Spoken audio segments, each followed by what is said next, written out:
নমস্কার বন্ধুরা, তোমরা সবাই কেমন আছো? আশা করি সকলে খুবই ভালো আছো। পম্পা সিম্পল কুকে সবাইকে স্বাগত। চলেছি আজকে ভীষণ টেস্টি হেলদি একটা স্ন্যাক্স রেসিপি শেয়ার করতে। তো সবার প্রথমেই দেখো নিয়েছি এখানে একটা মিক্সিং বোল, আর তার মধ্যে দিয়ে দিলাম একটা মিডিয়াম সাইজের বাটির মাপ ধরে এক বাটি চিড়ে। আর আমি এখানে পাতলা চিড়েটা ব্যবহার করেছি। তো এই রেসিপিটি বানানোর জন্য যে কোনো চিড়েই হবে, মোটা চিড়েও তোমরা এখানে নিতে পারো, তবে পাতলা চিড়েটা নিলে খুবই কম সময়ের মধ্যে চিড়েটা যেহেতু ভিজে যায়, অল্প সময়ের মধ্যে এটা রেডি হয়ে যাবে। আর বন্ধুরা, চিড়েটা নেওয়ার সময় আগে থেকে কিন্তু একটু চিড়েটা চেলে নিবে, তাহলে দেখবে এর মধ্যে যে ধুলোবালিটা থাকে এটা কিন্তু অনেকটাই পরিষ্কার হয়ে যাবে। না হলে কিন্তু অনেক সময় যে ধুলোবালির কারণে রেসিপিটা খেতে কিন্তু একদম ভালো লাগবে না, মুখে পড়বে বালির দানা। এবার আমি ভালো করে ধুয়ে 2 থেকে 3 বার জল পাল্টে পাল্টে চিড়েটাকে কিন্তু আমি ধুয়ে নেব। একদম পরিষ্কার করে ধুয়ে নিতে হবে।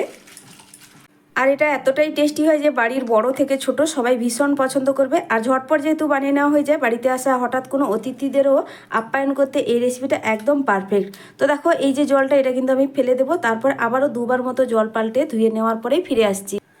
দেখো বন্ধুরা, চিড়েটা ভালো করে ধুয়ে নিয়েছি আর একদম কিন্তু জল ঝরিয়ে নিয়েছি। এর মধ্যে যেন এক্সট্রা জল না থাকে সেদিকে খেয়াল রাখতে হবে।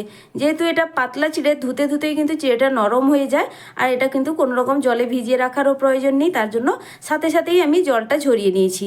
তবে হ্যাঁ, তোমরা যদি এখানে মোটা চিড়েটা ব্যবহার করো সেক্ষেত্রে কিন্তু বন্ধুরা অবশ্যই একটু ভিজিয়ে রাখবে, তারপর এইভাবে জল ছেঁকে নিবে। তো এরপরেই আমি চিড়ের মধ্যে দিয়ে দিচ্ছি হাফ চা চামচ লেবুর রস। লেবুর রস দিলে ভীষণ টেস্টি হয়, মুখরোচক চটপটা একটা টেস্ট আসবে। আর দিয়ে দিচ্ছি এখানে সামান্য একটু লবণ, কারণ লবণটা পরেও ব্যবহার করব। চাইলে এখানে লবণটা তোমরা বাদও দিতে পারো, লবণটা একসঙ্গে পরে ব্যবহার করলেও হবে। তো আমি এই চিড়ের পরিমাণ অনুযায়ী সামান্য একটু লবণ আর লেবুর রস দিয়ে চিড়ের মধ্যে খুব ভালোভাবে একটু মিশিয়ে নিচ্ছি। এখন দেখো বন্ধুরা, চিড়েটা কিন্তু খুব ঝরঝরে অবস্থায় আছে, কোনো রকম কিন্তু এর মধ্যে এক্সট্রা জল নেই। তো এবার আমি এই বোলটাকে এক সাইডে সরিয়ে রেখে দিচ্ছি। এরপরে একটা বড় বাটির মধ্যে দিয়ে দিচ্ছি দিয়ে দিচ্ছি 2 টেবিল চামচ বেসন। বেসনের মধ্যে দিয়ে দিচ্ছি স্বাদ মতো লবণ, তবে খুব বেশি কিন্তু লবণ দিলে হবে না। আর দিয়ে দিচ্ছি এখানে সামান্য একটু হলুদের গুঁড়ো, পুরো 1 চিমটির মতো। আর এখানে নিয়ে নিচ্ছি সামান্য একটু জোয়ান, আর হাতের তালুতে একটু ঘষে এর মধ্যে দিয়ে দেবো, এতে ফ্লেভার খুব সুন্দর আসবে। এবার অল্প অল্প করে জল দিয়ে এখানে একটা আমি বেসনের ব্যাটার রেডি করব।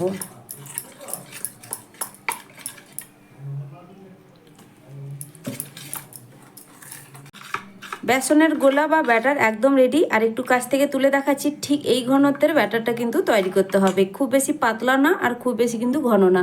এবার এই বাটিটাকেও এক সাইডে সরিয়ে রাখছি। এইভাবে কাজগুলো এগিয়ে রাখলে ঝটপট কিন্তু বন্ধুরা বানিয়ে নেওয়া যায়। এখন একটা মিক্সিং জার নিয়েছি। এবার জারের মধ্যে আমি দিয়ে দিচ্ছি ব্রেডের যে সাইডের অংশগুলো আমি কেটে নিয়েছিলাম, তো মাঝখানের অংশগুলো আমার ব্যবহার হয়ে গেছে, আগে আমি একটা রেসিপি বানিয়েছিলাম। তো এবার আমি সাইডের অংশগুলোই কিন্তু এর মধ্যে দিয়ে দিব। তো এখানে আমি প্রায় 3টে ব্রেডের সাইডের অংশ নিয়েছি। তোমরা কিন্তু পুরোপুরি ব্রেডটাও এখানে ছোট ছোট টুকরো করে ব্যবহার করতে পারো। এখানে আমি কিন্তু ব্রেড কাপ বানিয়ে নেব। আর তার সঙ্গে আমি দিয়ে দিচ্ছি 2 টেবিল চামচ কাঁচা চিড়ে। আর এখানেও আমি চিড়েটা কিন্তু ভালোভাবে চেলে নেওয়ার পরেই দিচ্ছি। আগেই বলেছি চিড়ের মধ্যে অনেক সময় ধুলোবালি থাকে, অবশ্যই চেলে নিবে। এবার ঢাকনা লাগিয়ে এটাকে গুঁড়ো করে নেব, মানে ব্রেড কাম বানিয়ে নেব। তো এবার আমি দেখো মিক্সিং জার থেকে ব্রেড আর চিড়ের গুঁড়ো একটা প্লেটের মধ্যেই ঢেলে দিচ্ছি। তো ব্রেড কাম একদম রেডি, এটাকেও আমি সাইডে রাখছি। এখন আমি চিড়েটা যে সাইডে সরিয়ে রেখেছিলাম আমি এবার নিয়ে নিলাম। এবার হাত দিয়ে এটাকে একটু ম্যাশ করে নেব। একদম কিন্তু ভালোভাবে পেস্ট করার প্রয়োজন নেই, হাতে এইভাবে একটু ম্যাশ করে দিলে হালকা হাতে খুব সুন্দর চিড়েটা ম্যাশ হয়ে যাবে, যেহেতু চিড়েটা খুব ভালোভাবেই নরম হয়ে গেছে। রেসিপিটা দেখার পর ভালো লাগলে একটা সুন্দর মতামতের মাধ্যমে জানাতে ভুলবে না বন্ধুরা, আর একটা লাইক করে দেবে প্লিজ। আর এবার দেখো আমি এর মধ্যে দিয়ে দিচ্ছি একটা বড় সাইজের সেদ্ধ করা আলুটাকে আমি কিন্তু গ্রেটারের সাহায্যে গ্রেট করে রেখেছিলাম। আর চিড়ে কিন্তু খুব বেশি একদম ম্যাশ করিনি, ঠিক ছোট ছোট এইভাবে টুকরো অংশ এর মধ্যে আছে। চলো এরপর কয়েকটা উপকরণ ঝটপট দিয়ে দিই। একটা মিডিয়াম সাইজের কুচনো পেঁয়াজ, ঝালের জন্য একটা কাঁচা লঙ্কা দিয়েছি, কারণ আমি সামান্য একটু ঝাল লঙ্কার গুঁড়ো ব্যবহার করব। তবে ঝালটা তোমরা যে যেভাবে পছন্দ করো ঠিক সেই বুঝেই দিবে, বা শুধুমাত্র কাঁচা লঙ্কা দিয়েও কিন্তু বানানো যায়।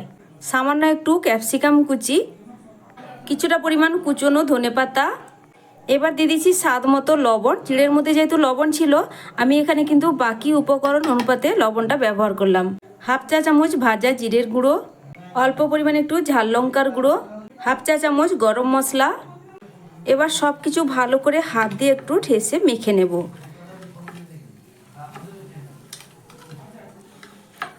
পুরো একটা ডোর মতো করে কিন্তু এটা রেডি হয়ে যাবে।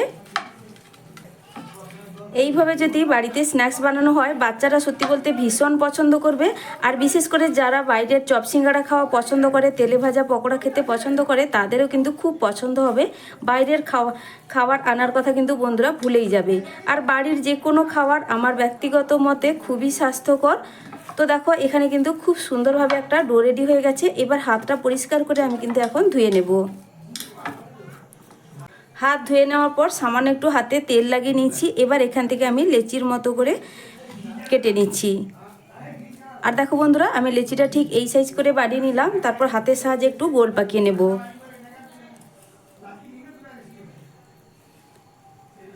প্রত্যেকটা লেচি একইভাবেই তৈরি করে নেব। প্রথমে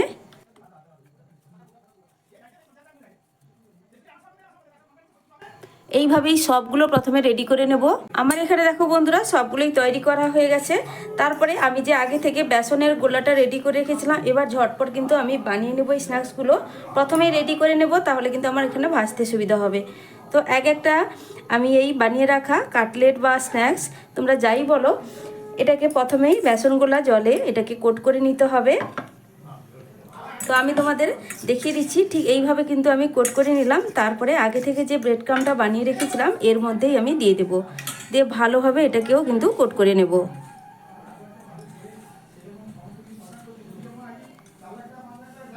তো দেখো একটা কিন্তু খুব সুন্দরভাবে তৈরি হয়ে গেল। এইভাবেই কিন্তু সবগুলোই প্রথমে রেডি করে নেব।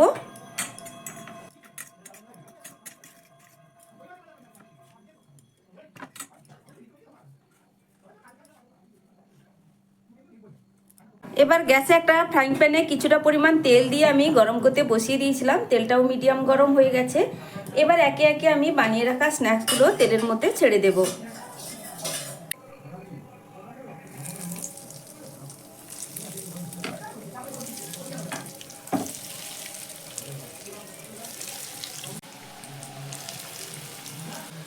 এবার সাইড থেকে গরম তেল ওপরের দিকে এইভাবে প্রত্যেকটা স্ন্যাক্সের উপর কিন্তু ছড়িয়ে দেব।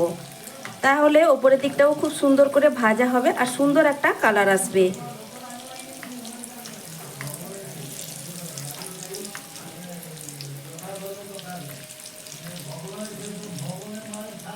আর গ্যাসের ফ্লেমটা মিডিয়ামে রেখে এই স্ন্যাক্সগুলো ভেজে নিতে হবে বন্ধুরা, তাহলে ভেতর থেকে খুব সুন্দর করে এই স্ন্যাক্সগুলো তৈরি হবে আর ভাজা হবে, খেতে কিন্তু খুব ভালো লাগবে।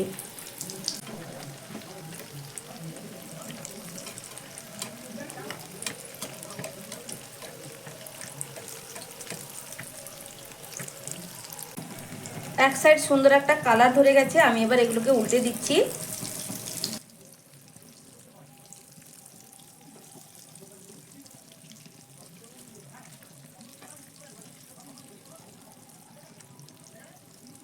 উল্টে পাল্টে দুই দিক খুব সুন্দর একটা কালার করে স্ন্যাক্সগুলো ভেজে নিয়েছি।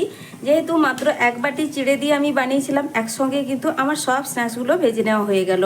তো তেল ঝরিয়ে সবগুলোই তুলে নেব, তারপরেই একটা প্লেটে সাজিয়ে তোমাদেরকে আমি দেখাচ্ছি।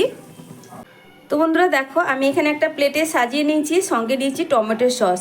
টমেটো সসের সঙ্গে তো খেতে দুর্দান্ত লাগে, তবে সস না থাকলেও তোমরা কিন্তু এইভাবে শুধুই বানিয়ে খেতে পারো, চায়ের সঙ্গে কিংবা মুড়ি যে কোনো কিছুর সঙ্গে কিন্তু এটা অসাধারণ লাগে। তো আমার এই আজকে চিড়ে দিয়ে স্ন্যাক্সের রেসিপিটা তোমাদের কাছে কেমন লাগলো বন্ধুরা, কমেন্ট করে জানাতে ভুলবে না।